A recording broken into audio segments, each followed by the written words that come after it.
নমস্কাৰ প্ৰণতি ডায়েৰীলৈ প্ৰণতি আখলত আজি লৈ আহিছোঁ মই এবিধ মোৰ প্ৰিয় চাটনি নাৰিকলৰ চাটনি আৰু ইয়াৰ বাবে প্ৰয়োজন হ'ব নাৰিকল এটা নাৰিকলৰ 4/4 এভাগ লৈছোঁ মই প্ৰায় 100 গ্ৰাম হ'ব আৰু কেঁচা বুট তিয়াই লোৱা কেঁচা বুটৰ সলনি আপোনালোকে বুট দাইলো দিব পাৰে কেঁচা বুট 50 গ্ৰাম জোখত লৈছোঁ নাৰিকল যদি 100 গ্ৰাম হয় তাৰ আধা পৰিমাণত বুট 50 গ্ৰাম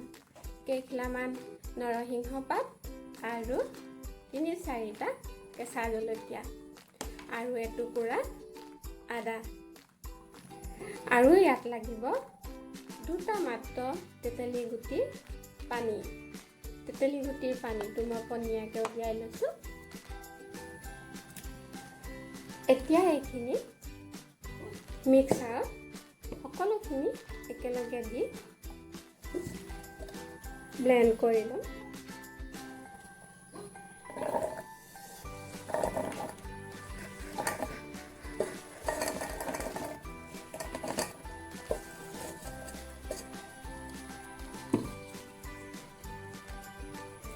নাৰিকলৰ চাটনি বহুত সোৱাদ হয় আৰু এই চাটনি ইডলি বা ধোচাৰ লগতো আপোনালোকে খাব পাৰে যদি ইডলি বা ধোচাৰ লগত এই চাটনি খায় তেনেহ'লে এই চাটনিটো বনোৱাৰ পাছত ইয়াক তৰকা লগাই ল'ব লাগিব শুকান জলকীয়া আৰু সৰিয়হৰ সৈতে এয়া মই সকলোখিনি দিলোঁ আৰু এই তেতেলী পানীকণ দি দিছোঁ আৰু ইয়াত অলপ আন্দাজ অনুসৰি নিমখ আপোনালোকে নিজৰ আন্দাজত দিব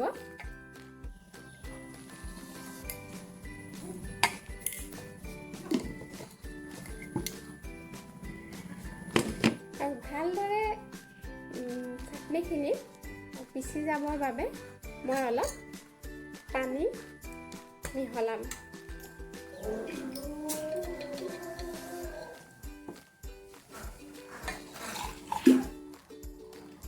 বেছি নহয় অলপ আৰু এতিয়া এইখিনি মিক্সিত দি দিয়াৰ পাছত ৰেডি হৈ যাব এয়া চাটনি নাৰিকলৰ চাটনি ৰেডি হৈ গৈছে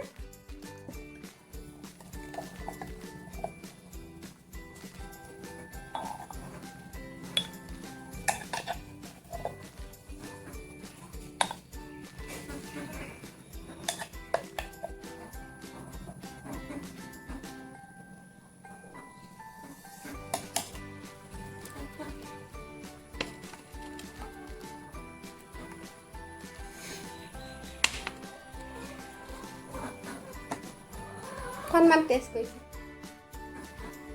দেখাই দিওঁ বহুত ধুনীয়া টেষ্ট হৈছে আপোনালোকেও বনাই খাব আজিলৈ আহোঁ ধন্যবাদ